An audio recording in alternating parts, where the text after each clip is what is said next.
Morning guys, I just wanted to do a quick part 2 on the video that I posted about don't do it this way, where I use my main long pond in there to show you the mistakes we've done regarding flow rates. Now I just want to go through a couple of examples with you that flow rates are important when it comes to the size of koi.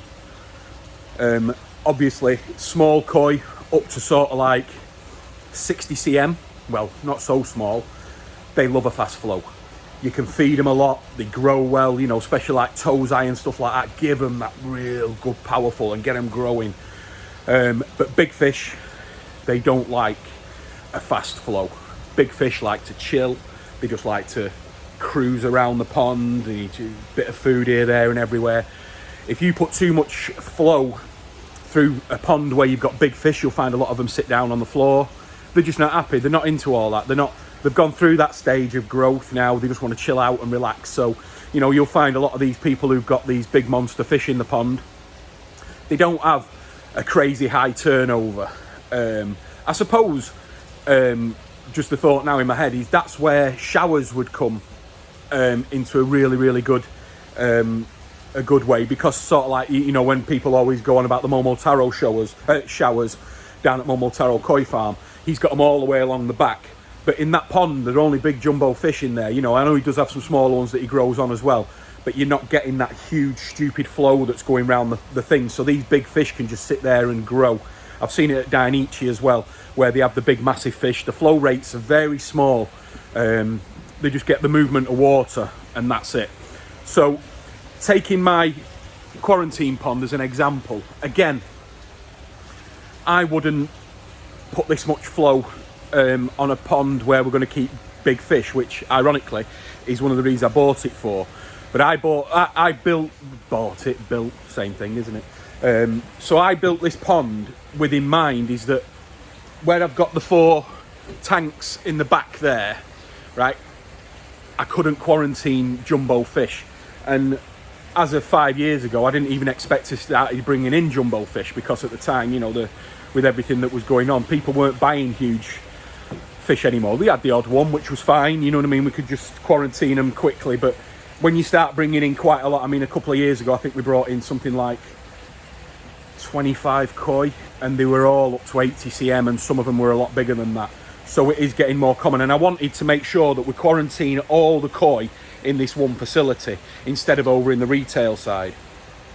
So I didn't want to use the main pond in there for the big fish, which is what I had to do at some times. But now everything's in this on its own facility, so everything can be quarantined at the same time. However, the flow rates in this pond as a quarantine system are ideal for quarantining, right? So I can put, when the fish arrive from Japan, obviously they're weak, they've not been fed, so they're very lethargic, they're very slow, they've probably got parasites on them that we have to get rid of.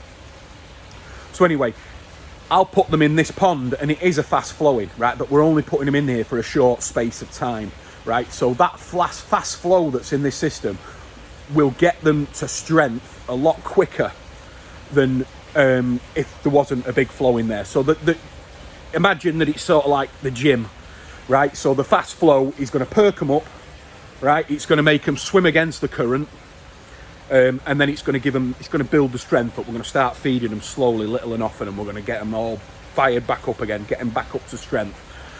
That takes usually between 4 and 6 weeks. Bigger fish are quite simple, you know, considering compared to the small koi. The big fish are very easy, really, but still, they do still take a bit of TLC. So the idea behind this pond with the fast flow, because on the bead we've got probably about 15,000 litres an hour going through the bead, right? And then on where the tempests are and when the back to the skimmer return is, we've got a separate skimmer line going back in as well. So we split that's a 20,000 litre, right? So that's running probably around about the same, 15,000. So in this pond, which is what, so let's say 12,500 litres, probably, no, sorry, 16,000 litres.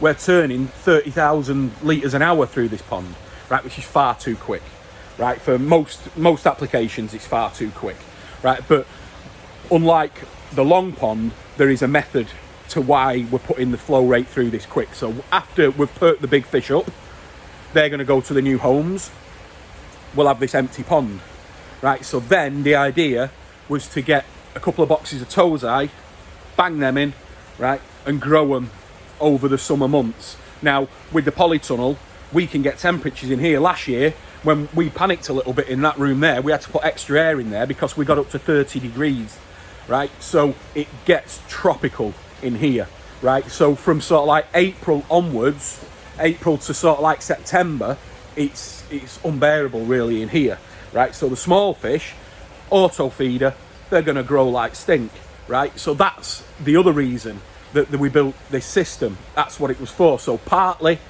quarantine. So we quarantine fish when we bring them in sort of like March, April. They're in here, right? And then in May, we'll bang some tozai in because the tozai is still in quarantine in the other room. We'll bang them in here. And then before the new koi come in the October shipment when we go to Japan, this pond will be emptied again. And hopefully we've got big size, big growth on the tozai that we put in there.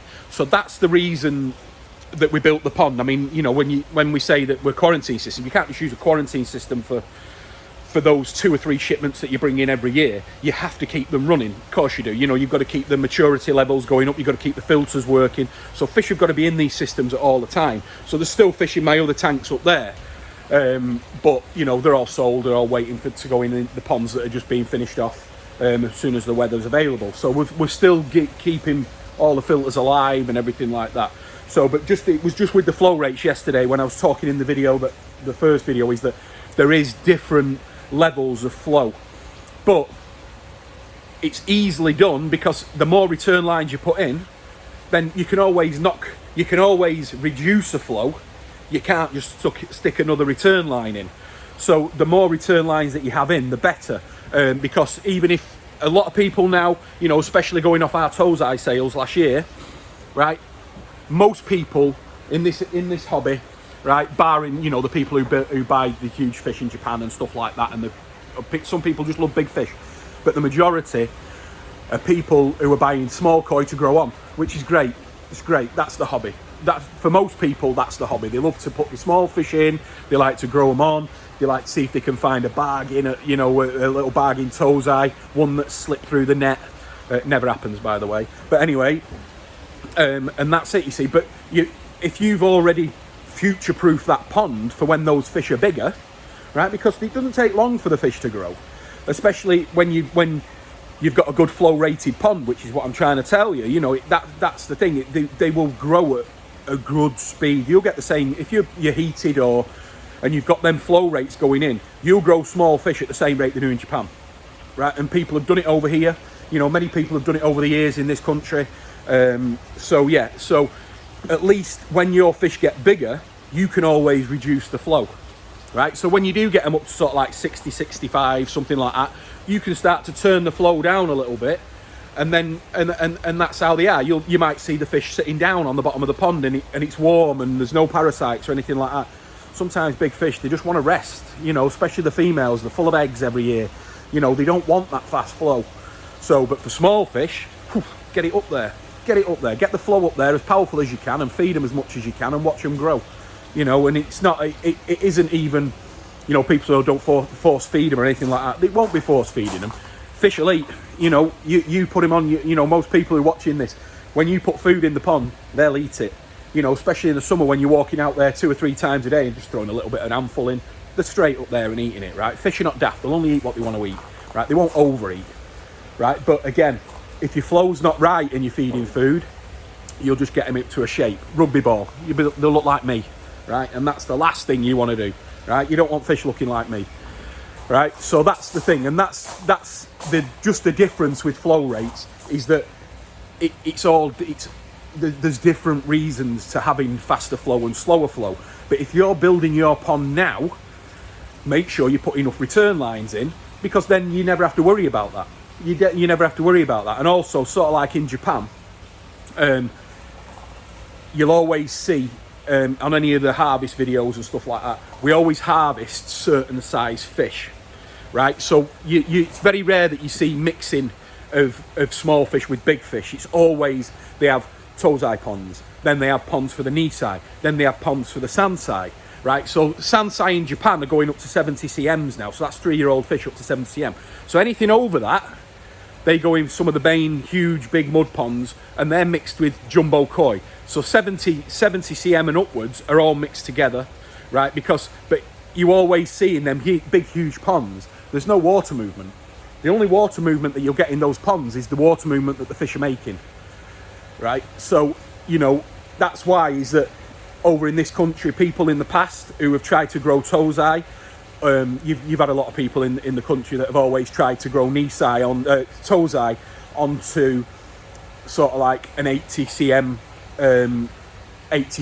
thing, and some people have done it. You know, some people have done it, and it's a massive achievement to do that. That's one of the probably the biggest achievements that you can have in the koi hobby, is to grow a fish from tozai, get it up to 80 cm, because, you know, when you speak to a lot of the breeders in Japan, they tell me that there's only a certain amount of fish in a spawning that would ever reach 80 cm. So, you know, for somebody in the UK or any other country around the world to be able to grow a tozai up to the size of 80 cm, I think it's an incredible achievement. But you can do that by flow rates. You know, if you go and speak to the people who win the big shows in the UK or anywhere, you will find that they have a slower flow rate than what you would do when you're wanting to grow tozai at the first time when you first started to grow them. You want to whack that water around, and also size of the ponds matters as well. But we can go through that in a you know, you put a tozai in a 10,000 gallon pond, it won't grow, or it won't grow very well anyway. Put a tozai that big in a 1,000 gallon pond with some more of them tozai, and you watch them grow. And then if you know, it'd be stupid, because you couldn't have 6 or 7 ponds at different sizes ready to grow different fish in, not like the Japanese do. That's exactly what they do. But again, it's down to the flow rate. So sorry to bang on about it, but I do feel, and like I said, other dealers or other pond builders, they might have a totally different way of doing things. That's fine. It's just from what my experience tells me, is that flow rate is the key. It's the absolute key to building your pond. So please factor it in, because when you're doing the ponder from ground now, it's the easiest thing in the world to put some more returns in. Even if you cap them off, you could just cap them off and not use them, right? But in the future you can use them, right? But you know, but at least they're in there. Let's just future-proof anything that you're building right now. Just future-proof it. So anyway, sorry to bang on about it. It's just, I was on the after I'd edited that video this morning, I was just thinking to myself, did I miss out this? Did I miss out? I missed out loads, and there's probably still loads that I've still missed out now, but we can return to it. But yeah, so anyway, flow rates, bang on. Make sure you get those return lines in, and get as many in as you're going to need into the future. So, you know, I always say that a minimum of 2 return lines from each filtration system. So like on this pond there, we've got the bead there, that's running 2 return lines. I've got the skimmer line there, now it's running 2. It's running 1 half just coming back into the pond on a return, and then it's running through the tempest as well, and previously the shower. So it was still returning in, but yeah, so that's great. So let's get that flow spinning. Let's get it spinning. Let's get the muck down the drains. Let's get the muck into the filters, any filter, and let's get the fish growing and healthy, right? Because that's what you're going to give to the fish. It's going to give them the health. Right, yeah. Anyway, thanks for watching. Sorry, went on a little bit. Catch you on the next one, guys. Thanks very much.